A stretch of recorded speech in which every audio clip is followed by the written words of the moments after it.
We'll just take some questions from the media. Could I start with Sky? Yes. Thank you very much indeed for taking my question. Can you tell me, you say that you've deepened the access that you're going to get for testing and safety. Can you give us an example, a concrete example of how you're going to get better or deeper access to some of these models to reassure people that they will be safer following these negotiations? And then, if I may, looking forward to your meeting with Elon Musk this evening, what is most interesting to you out of that meeting? His views on killer robots, or whether he might be prepared to build a Tesla battery factory here in the UK, for example?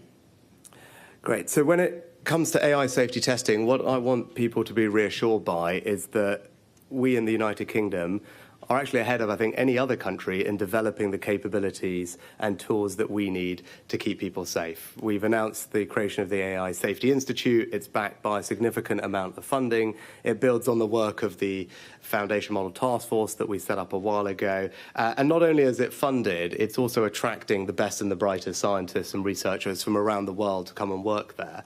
Because in order to regulate this technology, in order to make sure that it is safe, we have to have the capability to understand what these models are capable of, to do that safety testing and evaluation. And I think the critical thing that we've agreed today, which, as I said, a truly landmark agreement, is that we will be able to do that in advance of these models being released. Now, that is a new step that was necessary. People have called for it. When I was speaking to many of you last week, indeed it was raised then. I think it may well have been raised by you, Tom, but I'm pleased to say we've delivered on that. You were right to ask it, because in order to make sure that people can be kept safe, we need to be able to get in there in advance to do the testing. And that's what the Safety Institute will do. Now, there's a we haven't got time to go into all the different things that it will do now, but in broad sense is that our job in government is to have the expertise to go and test things before our citizens are exposed to them to make sure that they're safe. That's what we will now be able to do, and we're developing the capability and the expertise to do that. There's a range of different